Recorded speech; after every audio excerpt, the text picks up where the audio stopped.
Well, Anthony Albanese is expected to reveal more details about a referendum on Indigenous constitutional recognition at this weekend's Garma Festival in northeast Arnhem Land. Let's go live to Matt Cunningham, who's at the festival. Matt, when's the PM actually due to arrive?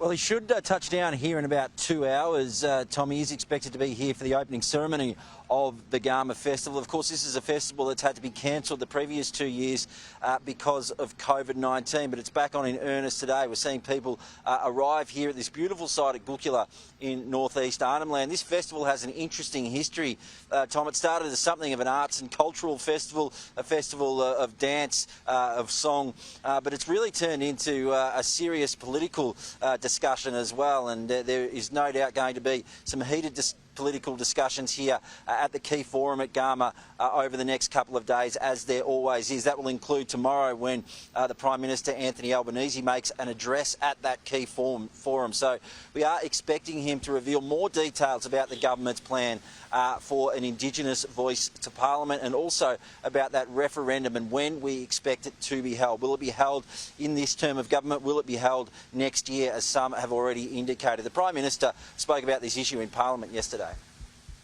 It will be one of those moments, just like the apology was, where after it happened everyone will wonder why we didn't do it beforehand, and everyone will be lifted up, the entire nation, by recognising in our Constitution, in our national birth certificate, that Australia didn't begin in 1788, nor did we end.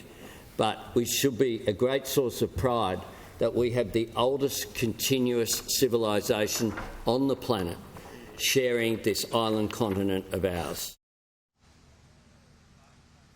Supporting the Uluru Statement from the Heart and having this Indigenous voice to Parliament enshrined in the Constitution was, of course, the first commitment that the Prime Minister made after he won the federal election in May. But there has been criticism, Tom, about how much detail we know around the voice to Parliament, and whether more meat needs to be put on the bones before this is put to a referendum, and whether, in fact, putting that question to the Australian public without those details could, in fact, lead to the failure of that vote at a referendum when it does occur. That's going to be the main focus of discussion, I'd have to say, over the next 3 days, although there are some other issues bubbling on in Aboriginal affairs in this country, as we've been speaking about this week, in particular the decision of the Northern Territory government to allow alcohol to return to many of those remote Aboriginal communities, outstations and town camps. So we're going to get into all of that stuff over the next couple of days. Not only is the Prime Minister here, we'll also see the Minister for Indigenous Australians, Linda Burney,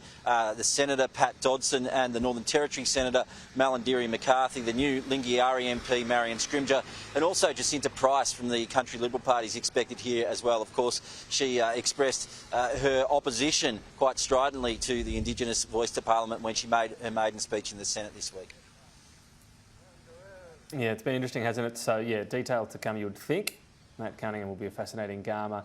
2-year absence and a new PM attending. Thank you.